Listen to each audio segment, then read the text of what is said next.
Hi friends, இன்றைக்கி நம்ம பானிபூரி தான் செய்ய போகிறோம். அதுக்கு தேவையான திங்ஸ்லாம் பார்க்கலாம். புதினா, கொத்தமல்லி, மிளகாய், பூண்டு, இஞ்சி, வெங்காயம், பானிபூரி. இது வந்து உங்களுக்கு லூஸில் கடையில் கிடைக்கும். ஊற வச்ச தண்ணி, வேக வச்ச உருளைக்கிழங்கு. இப்போ நம்ம வந்து ரசம் செஞ்சுக்கலாம். அதை வந்து அரைக்கணும். அதுக்கு தேவையான பொருள் புதினா, கொத்தமல்லி, 4 பல்லு பூண்டு, ஒரு பச்சை மிளகாய், ஒரு துண்டு இஞ்சி. அவ்வளோதான். இதை வந்து நம்ம நல்லா கிரைண்ட் பண்ணி எடுத்துக்கலாம். இப்போ வந்து நம்ம வேக வச்ச உருளைக்கிழங்க மசிச்சு எடுத்துக்கலாம். இதில் வந்து வெங்காயம் இதெல்லாம் போட்டுக்கலாம். இதில் வந்து ஒரு பெரிய வெங்காயம் கட் பண்ணி வச்சுருக்கு, அது போட்டுக்கலாம். அதுக்கப்புறம் கொத்தமல்லி வந்து போட்டுக்கலாம். இப்போ வந்து சில்லி பவுடர் போட்டுக்கலாம்.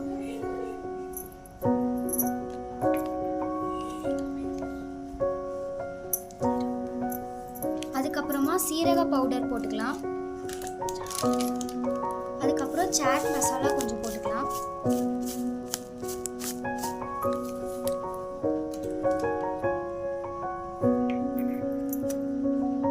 அதுக்கப்புறம் உப்பு போட்டுக்கலாம்.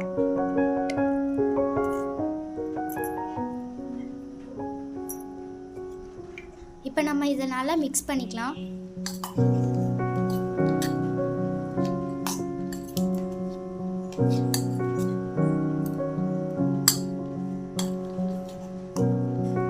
அவ்வளோதான், நம்மளோட உருளைக்கிழங்கு ரெடி. இப்போ நம்ம அரைச்சி வச்ச ரசத்தை ஃபில்டர் பண்ணி எடுத்துக்கலாம். இதுலேயே புளி தண்ணியும் ஃபில்டர் பண்ணி எடுத்துக்கலாம்.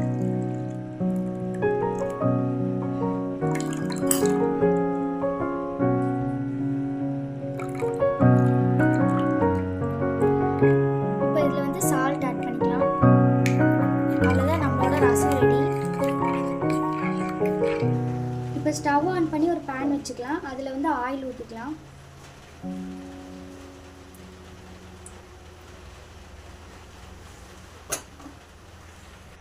இப்போ பேன் நல்லா சூடானோடனே நம்ம பானிபூரி போட்டுடலாம்.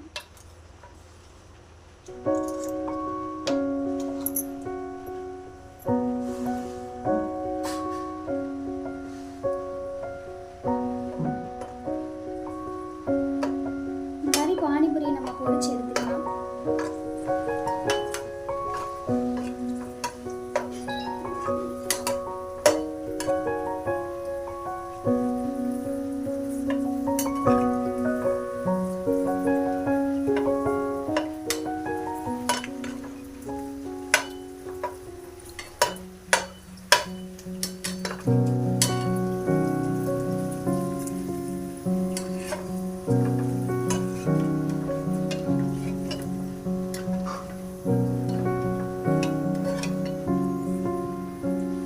அவ்வளோதான், நம்மளோட பானிபூரி ரெடி. அவ்வளோதான், நம்மளோட பானிபூரி ரெடி ஆயிடுச்சு.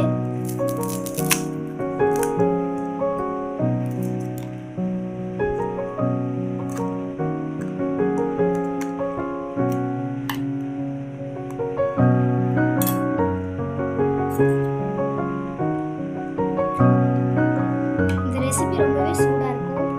இதை ட்ரை பண்ணி பாருங்கள், ரொம்ப நல்லாயிருக்கும். இந்த வீடியோ பிடிச்சிருந்தா லைக் பண்ணுங்கள், ஷேர் பண்ணுங்கள், சப்ஸ்கிரைப் பண்ணுங்கள். அண்ட் அந்த பெல் ஐகானையும் கிளிக் பண்ணிடுங்க. பாய்.